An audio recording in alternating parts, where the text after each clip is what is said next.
Let's see. Oh, baby, we're live, Are Matt. we live? We're Let's live. go. We're live, and What's we're no, no, live. no. No, Just we're interrupt me. live. We're Just live. interrupt. I That's was just fine. gonna That's say that fine. That's we're fine. That's live. fine. We are live at Focus this in. point. Focus in.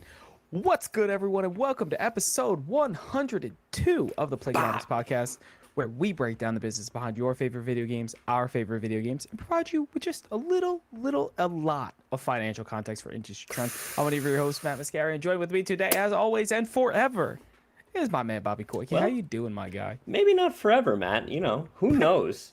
Who You never knows? know. In these You never fraught times that we live in. in this economy. In this economy. So there's something I have to tell you that I was waiting until we were live to tell you. What? Okay. You'll notice that the thumbnail for this episode is a little different than it usually is, or at least it has been, right? It's just Phil Spencer looking solemn because he's on his way to be faced with the swift hand of justice. And you're like, but Bad Bobby, film. that isn't the usual thumbnail. And I'll agree with you. The reason that isn't the usual thumbnail is because the Photoshop file for the thumbnail that we use, accidentally I deleted it. Good. And I only just Fantastic. realized that I have a backup on my off-site drive, which is not near me at this point in I time. you know, so I could always send it back to you. I wish I remember that before this exact moment, but here Yeah, we are, you could have texted me. baby. I got it. I got it. Here We're we good. We're good. are. Yikes.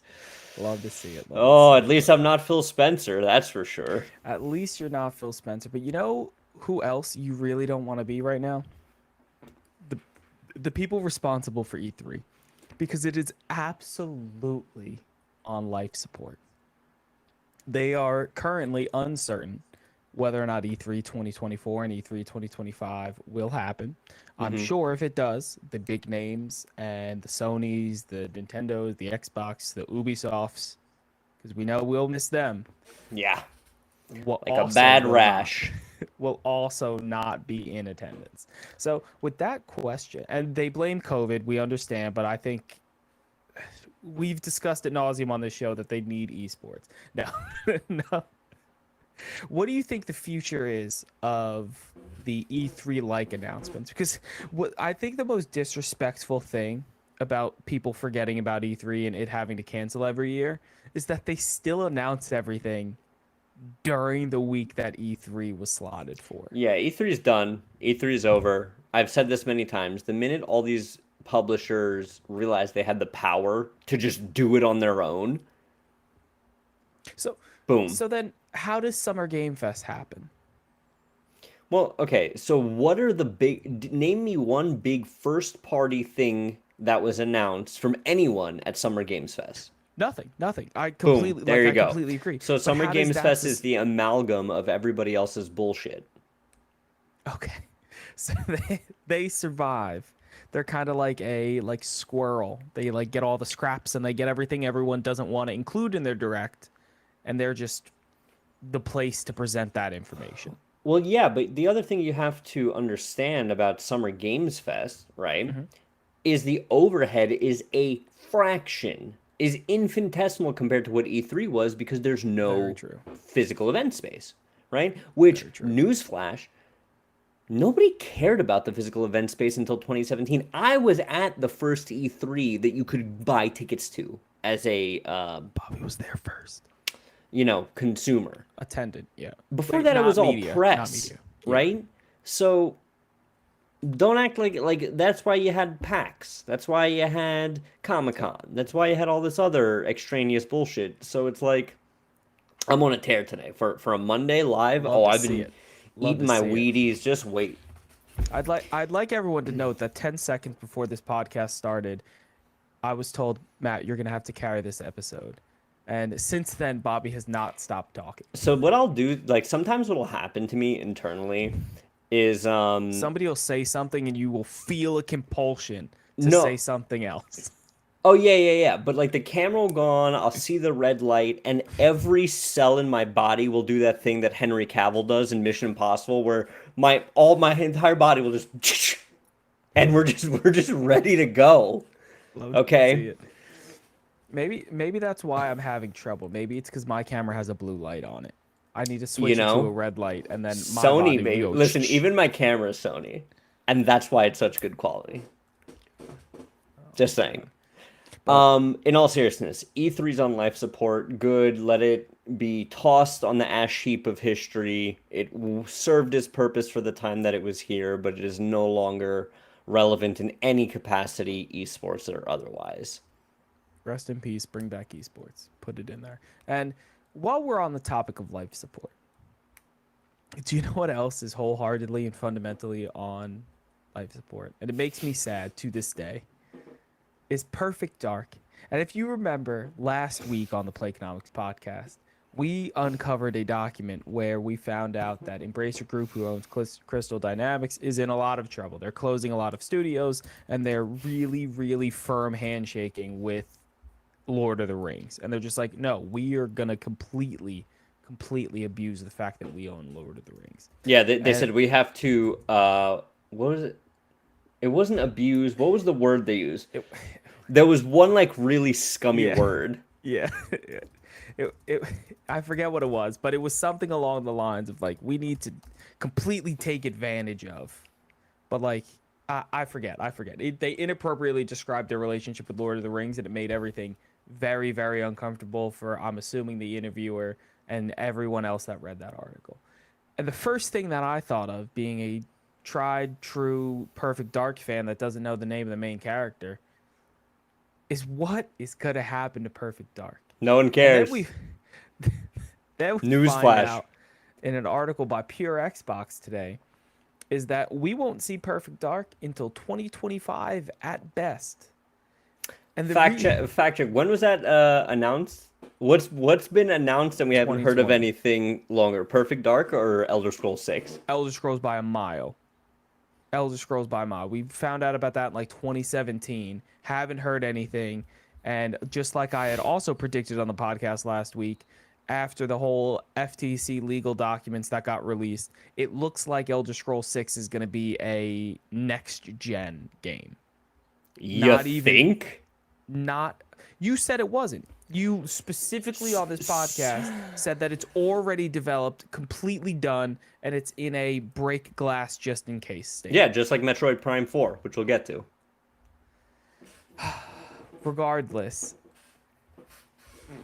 it is not looking good for Joanna Dark, for Miss Dark, the darkest lady. The light is fading. The light is fading quick. And what was most troublesome about this article by Pure Xbox is that the current situation with Embracer Group and Crystal Dynamics was not what they saw as a red flag. It was the initial development that completely they had to scrap and then onboard Crystal Dynamics, which is now in shambles. Which makes me think, go ahead. No, continue, sorry. Which makes me think that 2025 is a best case scenario. Absolute best case scenario. I'm predicting 2026 late. So I have done a couple things in preparation for when I win, Matt, which I will inevitably. Win what? Life, the console wars, which Phil Spencer admitted they lost. Yep. So here's the thing. Xbox whole cloth started the initiative, and it was supposed to be their Naughty Dog, right? Mm-hmm. Yep. Can you imagine?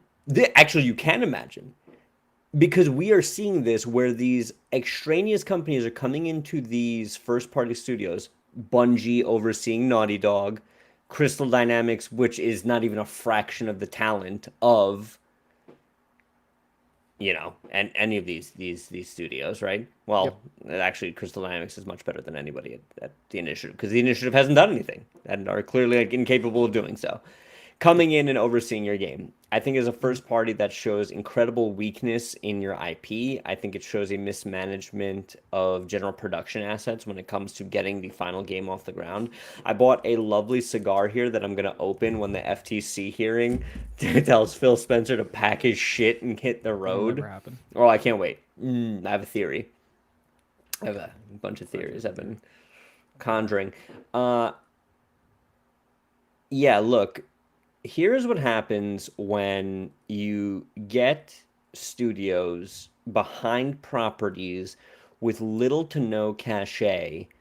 This is why I think FromSoft genuinely has become such a darling as of late. Hear me out on this. Okay. All of their stuff is new.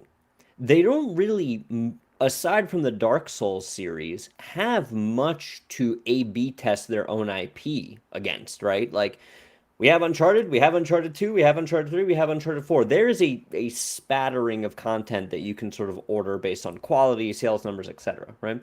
Whereas it's like with someone like FromSoft, shit, we didn't know what when that first Sekiro trailer dropped, we thought it was a Bloodborne sequel. Turned out to be a samurai ninja game. Cool. Even just as cool. Just Elden as Ring, Dark Souls, but not really. All in. Armored Core is the place that I'm trying to connect here, right? Revival of old properties is a delicate dance, and when it's a property as paper thin as Perfect Dark, listen, I'm stop, just stop. kidding. Like, I'm just kidding. I'm just kidding. I'm just kidding.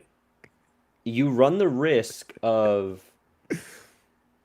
fighting for relevancy, and in a space where I'm trying to think of how to cogently land this statement. Look, we see time and time again games that come out and they come out behind the eight ball because they were developed in a vacuum where they were trying to catch something. We had this big dearth of battle royale games that launched right after each other because of PUBG, right? Yep. Now we see Marathon. Now we see Escape from Tarkov. Now we actually Marathon's another great example of IP revival, but maybe done right. Because You it's Sony IP. Nah, Marathon's Bungie IP. No, my point that I'm trying to make is, look, when you have And who something owns that's Bungie? so old, nobody owns Bungie. They're in a conglomerate partnership with Sony. They stand side by side. Checkmate. Um, with something like Perfect Dark, if you're gonna bring something back, it has to have a fan base so rabid. You know, this isn't like they only made Halo 3 and then we never got 4, and then now they're like, hey, now you're getting Halo 4. Is what I'm trying to say make sense here? Like you're I get trying you. to make me care about something that not that many people did care about in the first place. With an inept studio at an inept company run by an inept man who should be in Listen, prison. I, Phil Spencer should be lock him up. I would like to note that Sony Interactive Entertainment is listed as the parent company of Bungie. They are not That's side all you by took side. from that? Not the fact that I No, just no, no, asked for a no, no. I'm political jailing of Phil Spencer. listen. All I'm saying is incorrect. Factually, Bungie is owned by Sony Interactive Listen, you've Entertainment. got this Russian guy staging coups against Listen, Putin. Where is the ball? Where is Matt Booty to get on the tank and bust down Phil's door? Right? Phil's sending Todd Howard out there to die on podcasts. he Phil Spencer is dying on podcast. But to bring it back to your original point of it's very difficult to revive an IP. It's even more difficult to revive a relatively small IP. Perfect Dark, to the best of my knowledge, has 2 games. The one on the N64 and then the one on 360. 360, which nobody played at all. Reviving that IP sounds good on paper. If you don't absolutely nail it, that is one, a waste of the IP. 2, a huge waste of development time for something that had little to no return on investment. You don't see people remaking dead IP. Yeah, And we're not listen, getting a Gex. We're not getting a yeah, Gex reboot here. another see, this is why I think I have bad taste in games because I want a Perfect Dark reboot and I also want a Gex reboot. I would kill for a Gex reboot. I'm glad you used that as an example. I don't know that the market for Perfect Dark is there. And in a time where you were in a very competitive marketplace for shooters, you have absolute industry juggernauts like Apex Legends. You have Call of Duty, you have I guess Fortnite's not necessarily it wouldn't be first person, but there's so many other shooters to play and so many other big name, well developed cross platform shooters to play. I don't see why Perfect Dark right now. And my question to you is, do they can it? Yes. I think in the next year or so we Oh, hear that Perfect Dark is out. my light's bugging out. Yeah. Perfect Dark fans are trying to hack my lights. I mean, look, maybe this was something that was just far beyond their scope. I just did a quick LinkedIn search, Yeah. so take with a grain of salt. But you compare the initiative. Initiative has 48 registered employees on LinkedIn, Hmm. and they're right down the street in Santa Monica from a good studio, Naughty Dog. You know how many employees Naughty Dog has listed on LinkedIn, Matt? 2000. 855. I was wrong. Okay. But the point stands where it's like Yeah, yeah. Naughty It's a Dog much made The bigger Last of studio. Us 2. If that's what you're trying to go after, you gotta be well staffed, have knowledge of the property, be liquid enough, which Microsoft is, to float a project like this for as long as it needs to incubate to the point where it's successful on launch. Yeah, but I don't necessarily think that they're trying to make the Last of Us games are very different than what Perfect Dark was. And it But like they're here, not what you is don't there? need What 800 is people to make there? Perfect Dark. Well, here is what I'm thinking. Perfect Dark was announced quite a long time before the Activision announcement. Yes. Why would you need Perfect Dark if you're getting Call of Duty? Or do you think you're getting Call of Duty? Back in the I day, I, Perfect Dark was I the poor agree. man's GoldenEye. I know. I know. I agree. The more I think about Perfect Dark, the less it makes sense as like. But here's my thing. Here's my thing. I don't think that Perfect Dark is supposed to be a console seller. Like I don't think it's supposed to be the like what Halo is supposed to be for What is Xbox with it then? Starfield. Here, I'm It, sorry. That I will not accept. it's it's a What game they is your put out. point of a business? What is your point? Like, none of Phil Spencer, for all of his ineptitude, is not running a nonprofit. Matt Booty is I not running a I'm not saying charity. that it's not going to sell, but like Hi-Fi Rush is it's a good game. It's not like people are not buying an Xbox for Hi-Fi Rush. They have an Xbox and Hi-Fi Rush is a good game that's an exclusive that they will play. Like it's not the main console draw and not all of the games have to be a main console draw. They're trying to put out too many games. I think Phil Spencer's thing is he wants a game a month for the next year and a half or something. You can't put out the console defining game once a month. It doesn't make sense to do that. They wanted to revive the IP. The IP itself is solid. I enjoyed Perfect Dark. I think most people that played Perfect Dark enjoyed Perfect Dark. I don't think it's a mistake to revive it. I just think that like it it's not getting the amount of resources that it needs, but it doesn't need that much more resources. Based on what? Based on what? What do you mean? What, in your opinion, is a competent shooter these days? Because that's what it was. It was a first-person shooter, right? Yes. Let's leave Call of Duty to the side. Let's take a non-multiplayer centric shooter. You're gonna give something like Doom 2016 or Doom Eternal. That's like, if No, you're gonna do I'm something, putting be it more. so No, good at it, no, it no, no. hurts. I know, but I'm looking at it more of like a death loop kind of game where like no one's buying a console for death loop.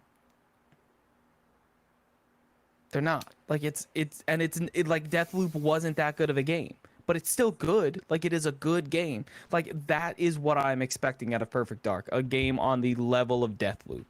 First person shooter, cool theme, very cool play style. Everyone forgot about it 3 months later. And like Deathloop is fine. Like it is a cool game and I'm glad they made it. Not every game needs to be the number one game to ever exist. Unless you're Nintendo. Unless you're Nintendo, but that's just their fan base and they can do that. But I don't know. I'm still bearish on Perfect Dark. I think X again put Phil Spencer in prison. The man is clearly a war criminal. okay, one of I them cannot literally wait. perjured himself. I cannot wait until the one day where like I'm lucky enough to get like a consulting gig or some sort of like large scale marketing budget from a video game company. I'll get the gig and then I'll like be all excited and they'll be like, at any point did you possibly in jest accuse our main competitor of being a war criminal. I'll be like, yeah, Phil? Oh, lock him up. And they'll be like, Yep. thank you, next. Yep.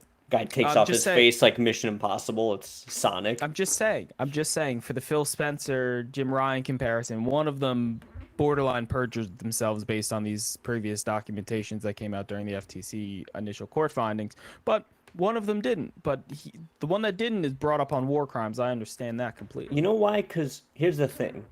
Let me just tell you Because something. Jim Ryan, to quote Jam Pack Sam, Jim Ryan be crying, and he also be lying.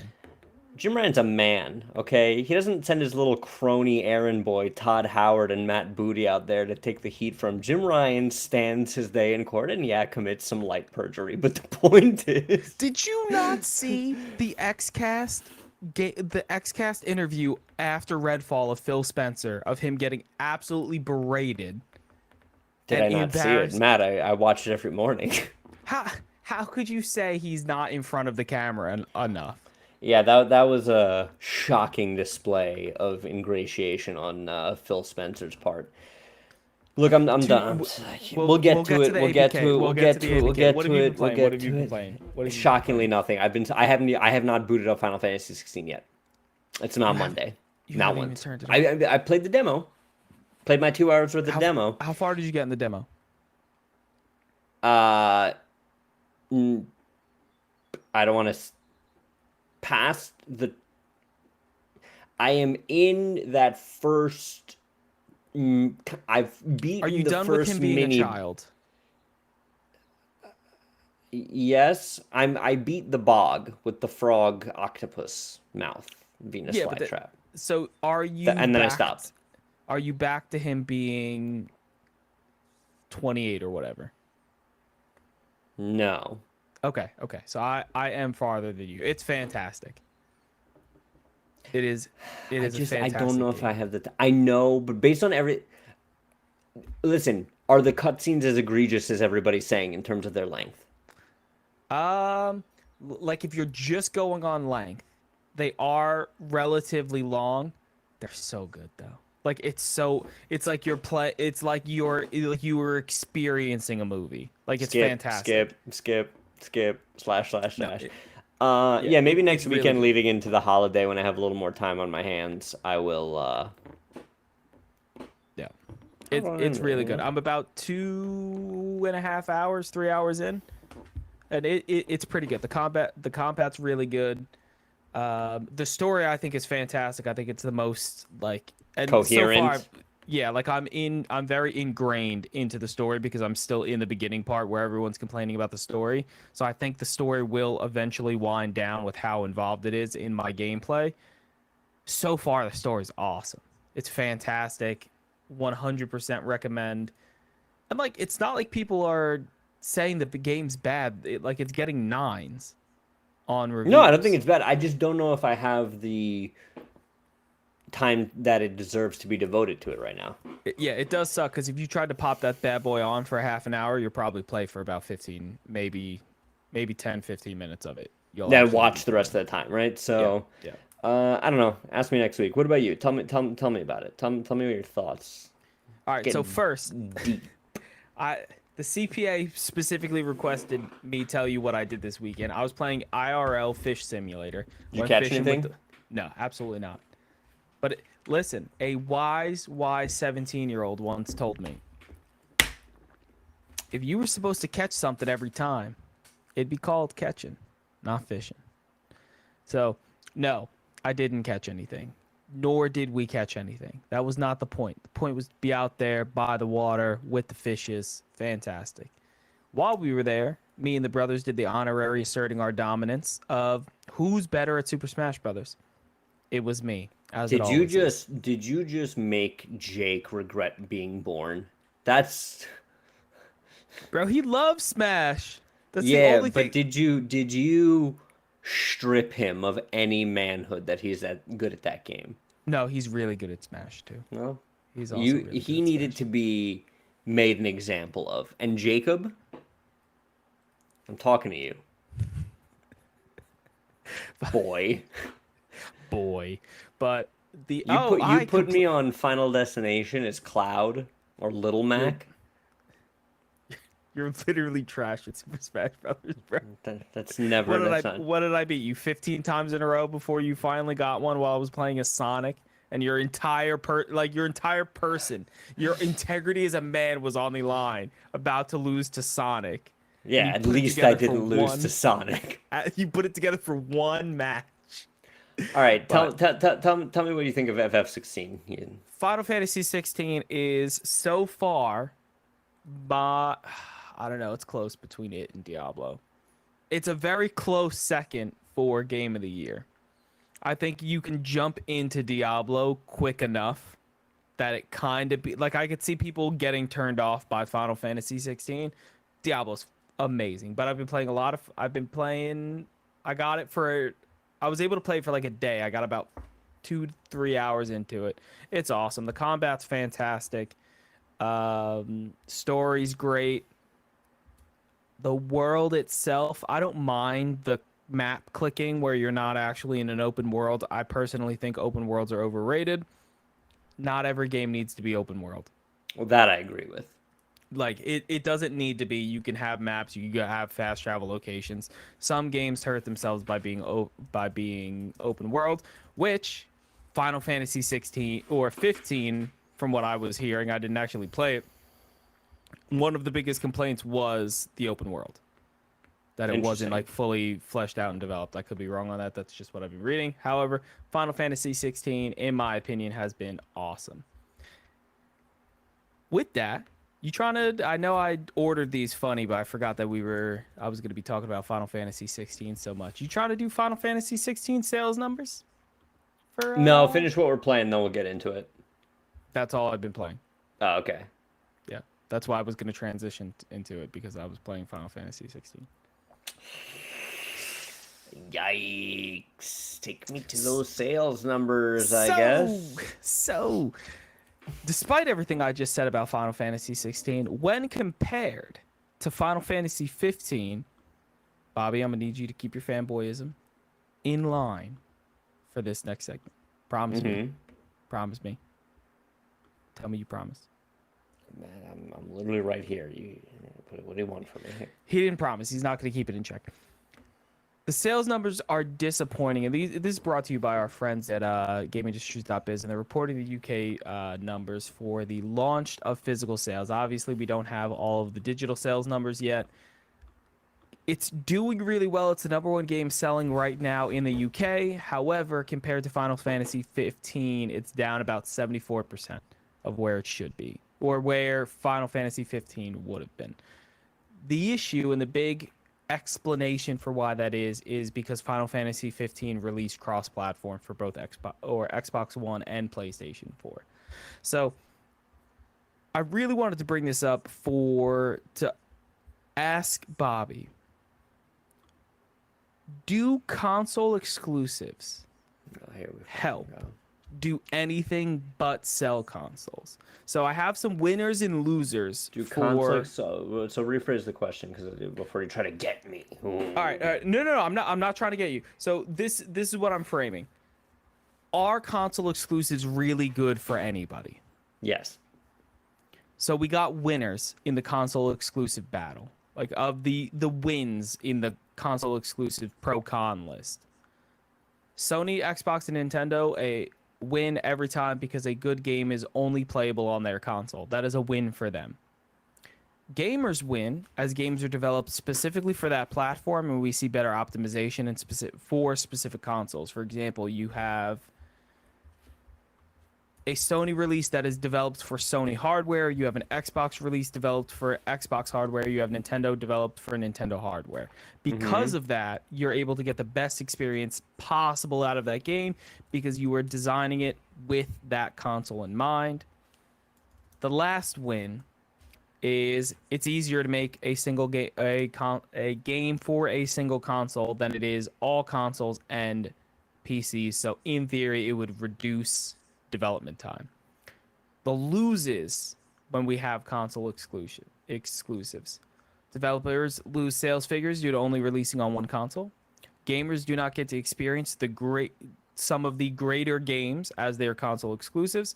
Sony, Xbox, and Nintendo would get more time to develop their games as their libraries grow, as they're bolstered by big name third party games if they were to get the other console exclusive, if that makes sense. So I I would understand. also like to add in there that the game is Yep. usually not as high fidelity as when it's a console exclusive.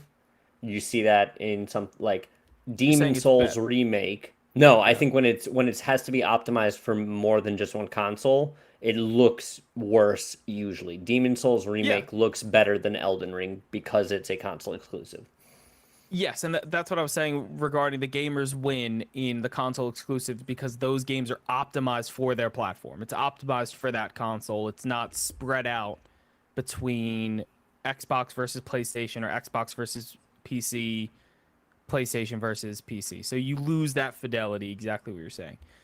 So my question is, it feels like for the gamers and for the developers, console exclusives aren't helpful. What are your thoughts? I And think how this does is a Sony, Xbox, and buffoonish Nintendo? take. How? Look, Explain to me how a developer is better off making a console exclusive versus a game that would use all consoles. it creates the marketplace of, you know what, Elden Ring's a great example here. Hmm. If Breath of the Wild was not a console exclusive, Yep. it would have been much easier for someone like FromSoft to take it and maybe not execute on it in as unique a way as they did.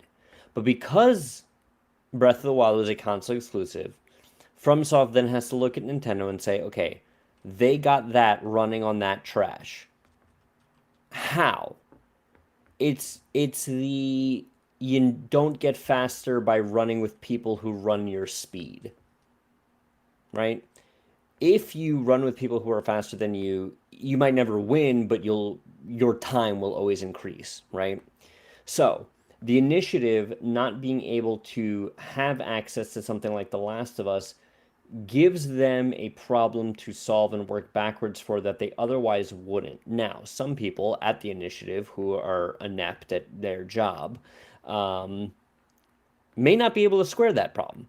And there are plenty of people who tried and failed to square the Breath of the Wild problem. But the people who do, the companies who do, create Elden Ring, right? And now everybody looks at Elden Ring. So it's why doesn't Cristiano Ronaldo play for every soccer team? Because there's valuable assets that are created when there's a talented group of people focused on one thing and one thing alone. And, but that doesn't answer my question at all, because they could have put the Legend of Zelda on anything, and that wouldn't have done, like, that wouldn't have stopped FromSoft from making Elden Ring.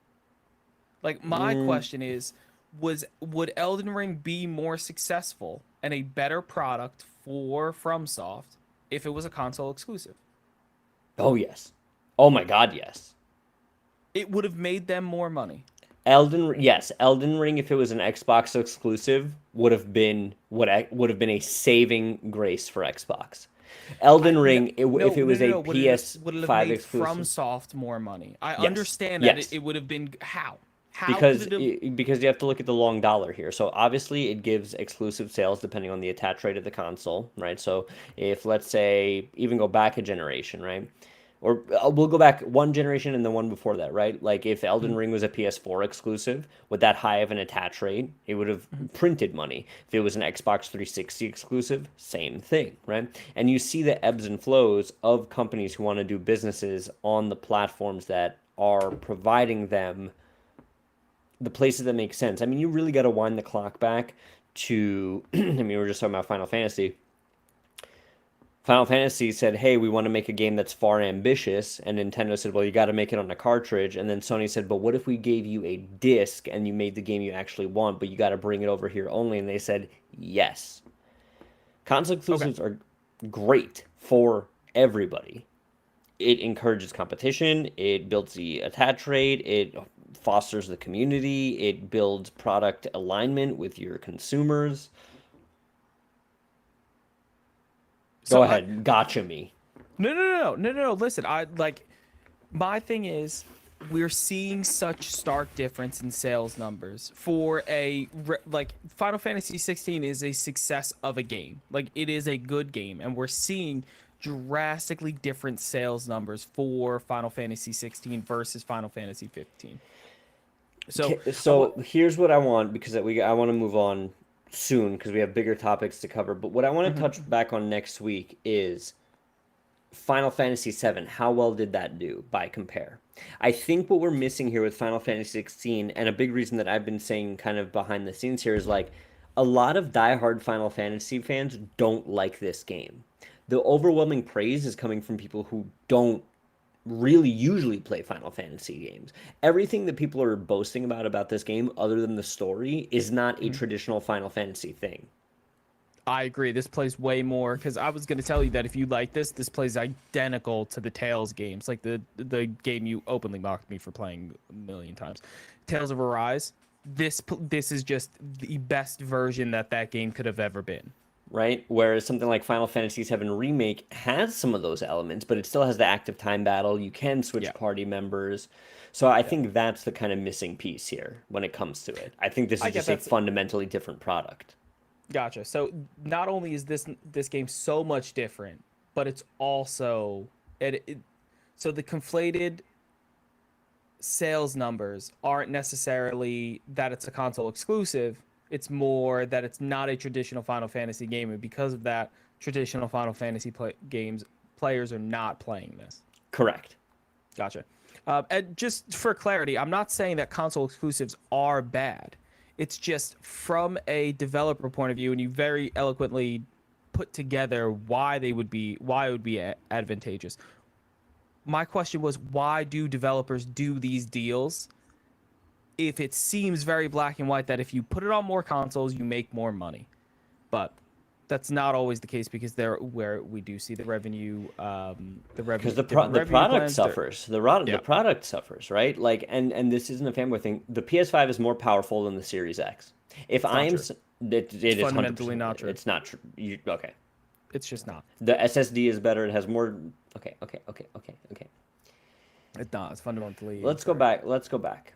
Let's go back. Why would FromSoft develop Bloodborne on PS4 instead of Xbox One? Those are PS4 different was a more consoles. powerful console. Where is your product going to succeed the most? Critically, commercially, long term? That's PlayStation, baby. That's PlayStation. Not this generation. But That's okay. First of and all, listen. More people own a PlayStation, so I would say if you were going to pick, like, if I was a game developer and was like, what console should I release my game on? It would be PlayStation because more people own them, and it's correct. and it's comparable to an Xbox Series X. Like if it was Nintendo, more people own the Switch than anything else. I'm not putting Elden Ring on the Switch. Hardware technically not My there. God, could you imagine? No, no, I couldn't. I absolutely could not. I can't wait for like 15 years later when it does get on there. Like with the Arkham, can we talk about that Nintendo Direct? Because I Yeah, think yeah, let's yeah, just get to yeah. it. So Let's switch it over. we had a Nintendo Direct last week, and Direct to the Matt, trash.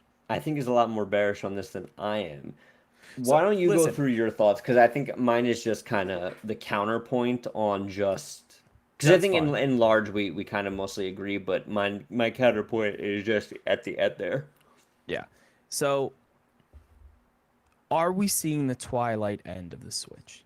I was unimpressed with this Nintendo Direct, but then I introspectively looked at myself and said, what were you expecting? Were you just expecting another Xbox showcase to absolutely blow your socks off and be the best showcase potentially the last half a decade? Were your expectations too high for this Nintendo Direct? And I said yes, they were. But with the news that we're getting from the FTC documents that we're continue to hint at on this episode, is that Sony and Xbox are slating the end of this generation to happen around 2028. But it seems to me that Nintendo doesn't have that much longer.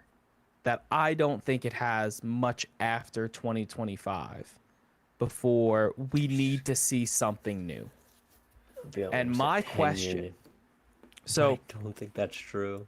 so I don't think that's true. this I think the direct, Switch is going to be the number one selling console of all time in the next 2 years. I think it'll get there in the next 2 years, but I think after those 2 years, it's done.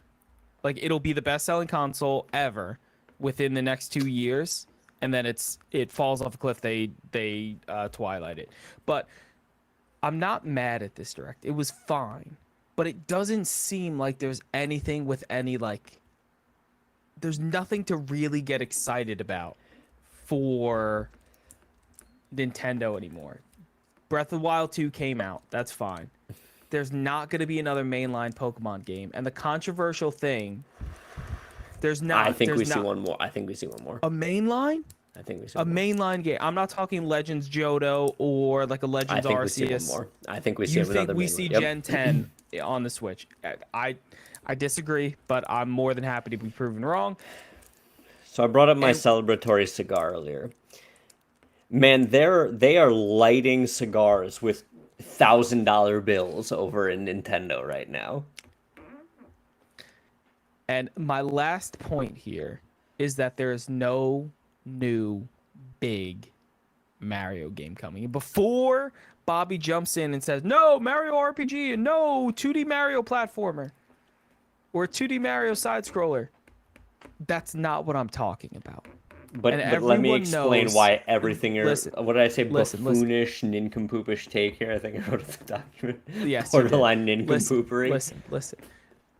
I understand that because it's Nintendo and because it's a Mario game, that game will do absolute numbers and it will be considered a massive success. The game that I'm looking forward to, and again, this is biased. This is completely by my own opinion of what I want to play on the Nintendo Switch. I was looking for a 3D platformer, the Mario N64, the Mario Odyssey, the Super Mario Sunshine, those kinds of games. That's what I wanted to see on the Switch. And also what I think is the most telling thing of why the Switch is in it's past its prime and it's in its twilight era is because they finally stopped releasing DLC for Mario Kart 8. But they didn't. There's Kranich coming. Kranich is coming. And No, it's that's the last wave of the DLC. That's it. It's done after this. let me tell you what happened in Nintendo.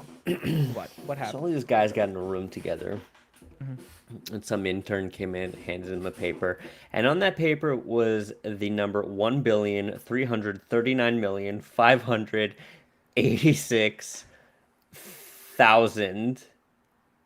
1,339,586,856. Yep. And they said, this is what the Mario movie made. And they said, so many parents love taking their kids to the Mario movie. So then they, they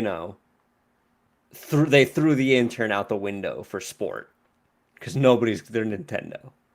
Yep.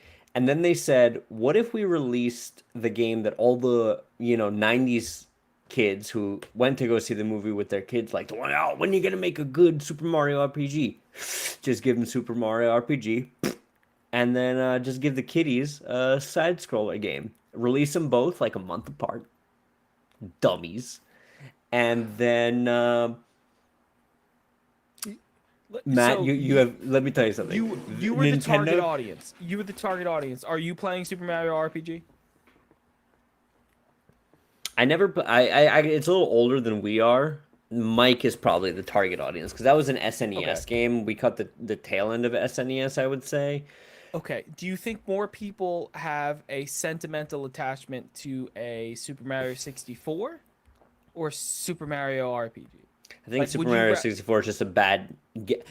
Super Mario 64, you cannot remake it, which they already did. First of all, they re-release it. Remember, like 2 years ago or Yeah, whatever. for the DS one.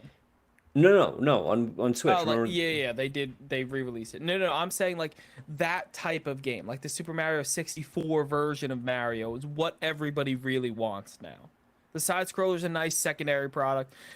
To compare it to Pokemon, the Super Mario 3D platform, the Odyssey, the Sunshine, the 64, those are the ones that are the mainline games. Those are what we are expecting. Those are what we want at the end of the day. The Let's Go Johto, the Legends Arceus, those are nice to have, but they're really getting us by until the next big one comes. And that's what I didn't see from Nintendo during this Nintendo Direct. And that's why I don't personally have anything to look forward to. And I don't think they're going to leverage the technology from the Switch on that next generation of those beloved IPs. Here's what makes me think we have a shit ton of time left on the Switch that they didn't show Metroid Prime for.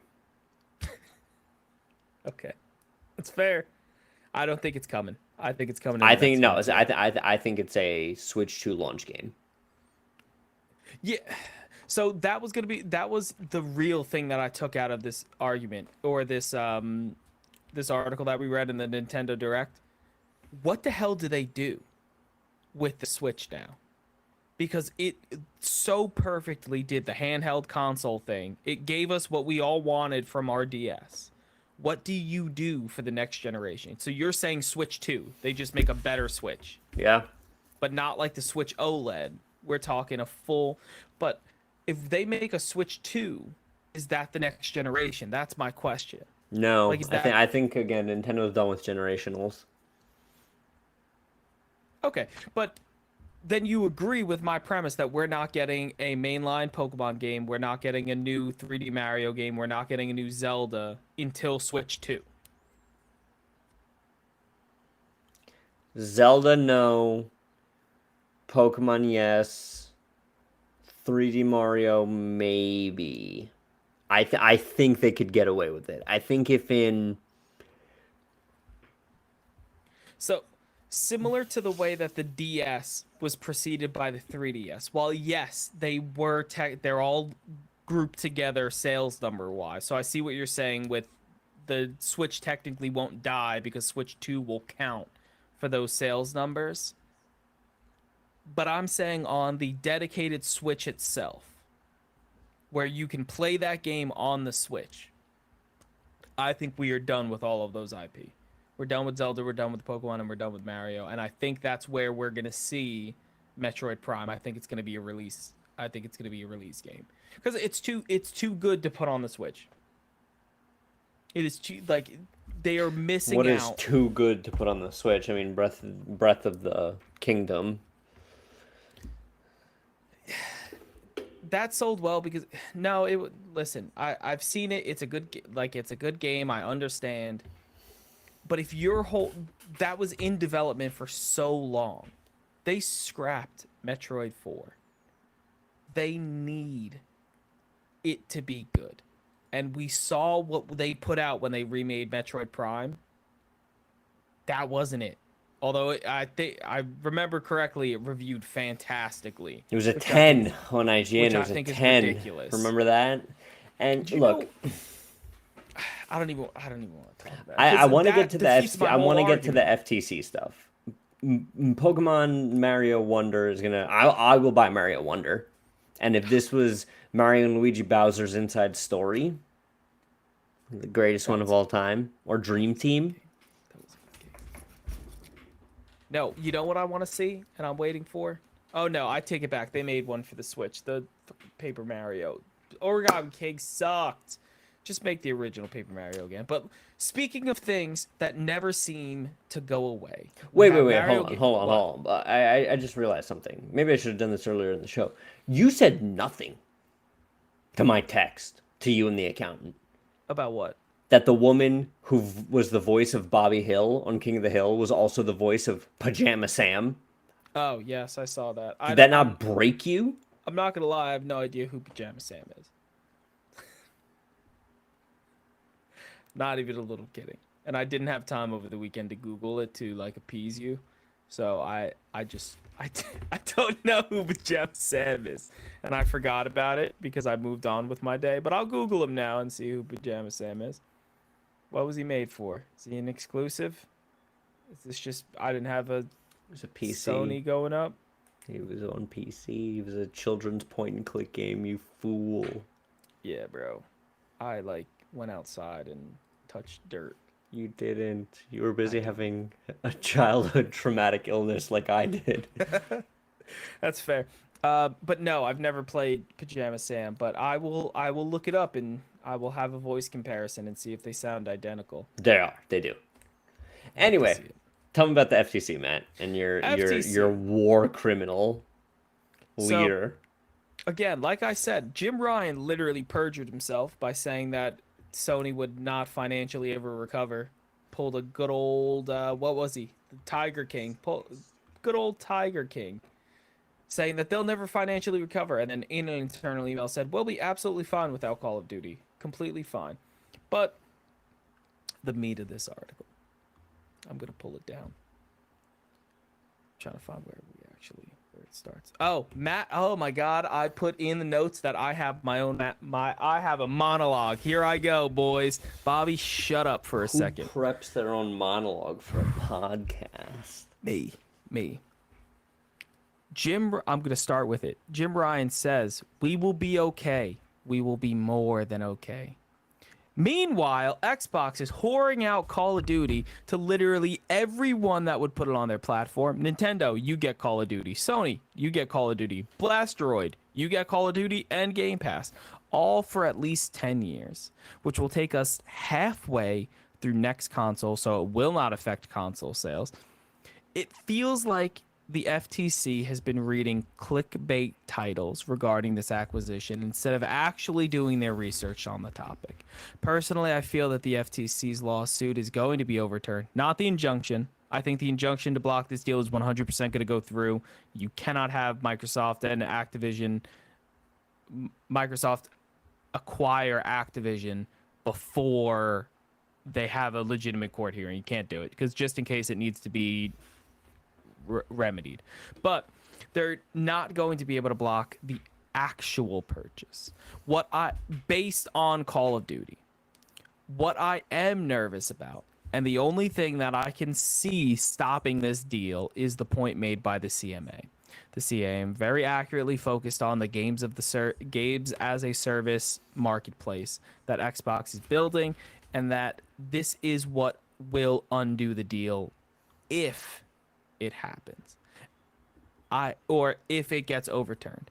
I completely disagree with this stance, similar to my friend over at the Jam Pack Report, that you can't judge the games as a service right now as them completely commanding that, because there is no games as a service roadmap.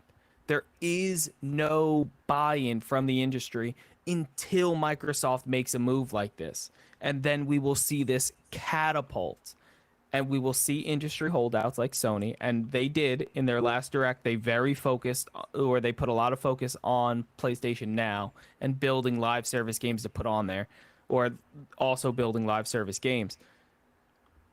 Without Xbox doing this acquisition, we don't see games as a service and things like Game Pass explode. It is, in my opinion, the greatest thing that could happen to the video game industry is this acquisition going through, because it will completely explode the Game Pass type marketplace. Which in and of itself is predatory and overall bad for the industry. So disagree. I still think Netflix is a win over regular CBS media. And the doesn't mean it's better. Win doesn't yes, mean it does. Better. Nope. Yes, it does. Nope. For you as a consumer, Netflix is better than cable. McDonald's or I don't know, Chipotle, which is like the healthy fast food. Which one's owned by the same winning? people? No. They're owned by the same people. No. McDonald's owns Chipotle. Okay. You sure about that? Yes. I'm getting Ronald on the line. You son of a bitch. Hold on. Does McDonald's own Chipotle? Why do I so fundamentally feel this? Oh no, they invest. Oh no, They they almost owned it. don't. They I'll don't. But I they will still don't. But I they will don't. I will still take McDonald's over Chipotle. Cue up the song. Look, this deal going through Continue is your not argument then. good. McDonald's versus Chipotle. Who's winning? It's McDonald's. But which one is better for you? Chipotle. Neither. Chipotle is not good for you. It's still fast food. Chipotle's okay. On the argument of caloric and nutritional density, Chipotle is 100% better for you than McDonald's is.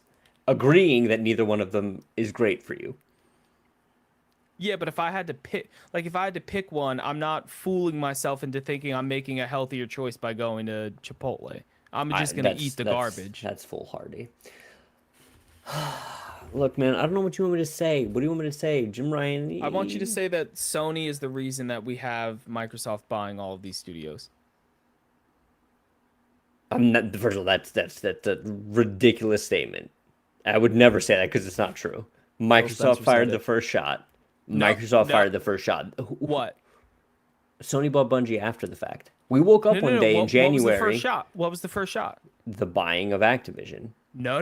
The first shot was when. So if you read the article, yeah, Sony is in fact the reason that Xbox is buying all of these studios, because Sony successfully blocked Deathloop by purchasing the rights to it and making sure that it was exclusively coming to PlayStation. And then they tried to do the same thing to Starfield. And Xbox's response to that, because you can't then go to Bethesda and say, "Hey, I'll give you a little bit more than they gave you for the rights to Starfield." Microsoft went and bought it and made it an Xbox exclusive. My God, the victim mentality at Xbox. You guys drink the victim tea. No. I'm not saying it's Sony's fault. I'm saying Sony's business tactic was to purchase the rights to a game instead of they're purchasing exclusivity instead of purchasing the entire studio. Microsoft said, "Hold my beer. Now we own them."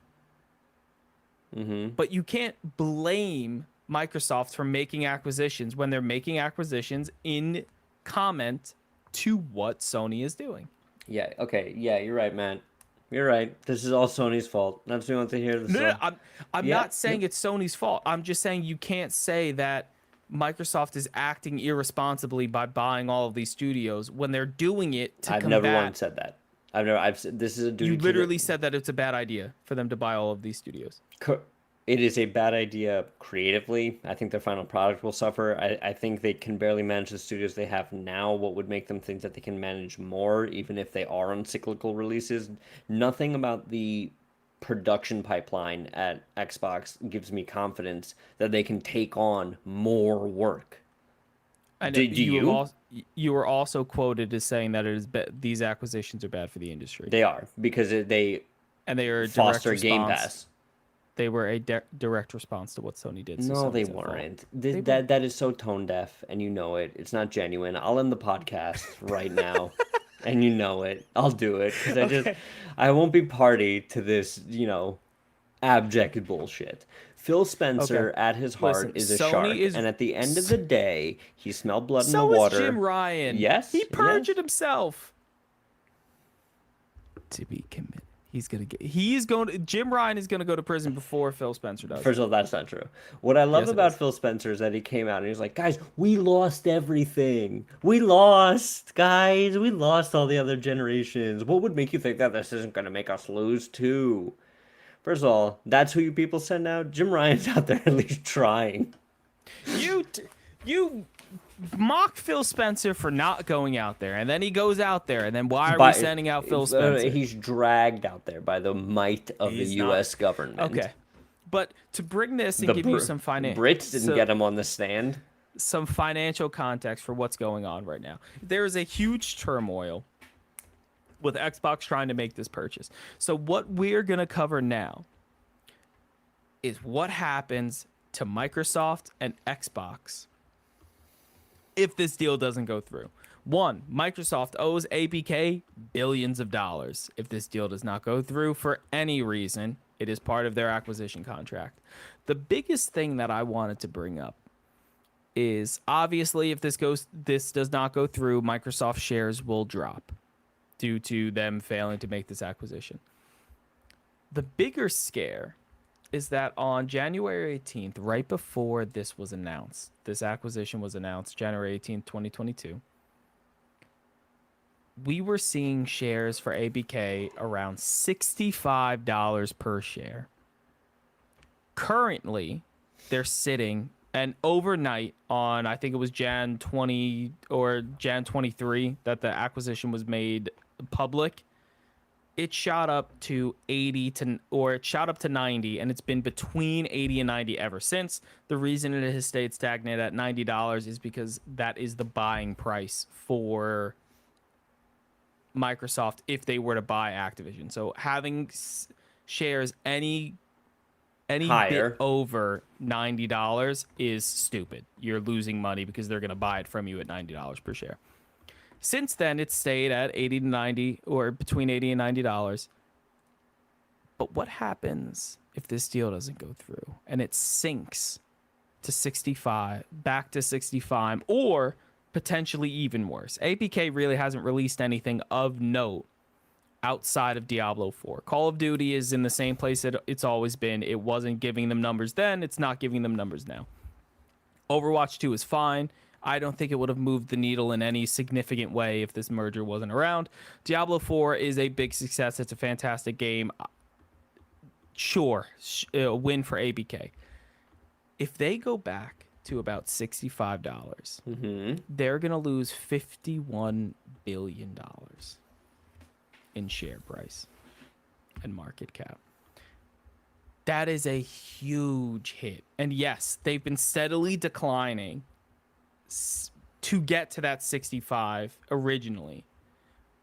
But $50 billion ripped out from under you is a huge price to pay, no matter how much money Xbox is going to have to give them as this contract fades. Can I tell you what I think happens? Sure. Genuinely, Yeah. I think if this goes on for much longer, they just walk away from the deal. How much is much longer? Because I don't think so. I think if it's not closed before the end of the year, they walk. Because you're going into year 2 at that point. Just walk. And do what? I don't know. Wait for Tencent to buy Activision for parts, and then do the Nelson months. Haha, I told you. The worst case scenario would be you get like the Saudis and Tencent all giving enough money to keep Activision afloat, but keep it private. We see an Embracer Group where they just influx a little bit of money. I don't know. I think Phil walks. I think if this goes on any longer, Phil walks. Phil walks too? Yeah. Like from the deal. Oh, so Microsoft is the one saying no more. Yep. We're going into year 2 here. Then, so I thought your point was that Activision was like, no, cut the cord. I don't want any part of this. Nope. I can see Microsoft walking away from this because again, this deal is important for Xbox, and I think it gives them a huge benefit, mostly in the cloud gaming space and mostly in like the mobile gaming space with the King acquisition. It does give you Call of Duty. I'm not trying to belittle the value of Call of Duty. It's a fantastic IP to own, but I think this acquisition is really for King. This is critical for ABK. I could definitely see, if you're saying at the end of this year it doesn't go through, I'll give it till the end of next year. Or if things aren't on the upswing by the end of this year, like if it's not looking like it's going to close Q1, Q2 of next year, then yeah, I could see Microsoft walking away from this because I really don't think they need it. And I think they know ABK will eventually sell for parts, and they'll pick the parts they want. Yep. But so if it sells for parts, do we get WoW on console? Yes or no? Matt, you will never, ever get WoW on console. So you should just cure yourself of that delusion immediately. Why can't we have WoW on console? Why not? Because you can't put a bad game on the worst console. I can't wait. I cannot wait for this deal to not go through. Sony buys Blizzard. and they put WoW on PlayStation, and you tell me that it's the greatest game of all time, and you get a tattoo of a foot on your neck, and you're gonna be like, I'm in defeat now. That's just how I do This it. is my entire personality based Yeah. on World of Warcraft. Bring the feet ship in for a landing. If you like what you heard and you want to hear more of it, leave us a good review on Apple Podcasts and Spotify, wherever you consume this glorious financial context for industry trends. If you like what you saw here on YouTube, give us a like, make sure you hit the subscribe button, follow us on Instagram, TikTok, Twitter.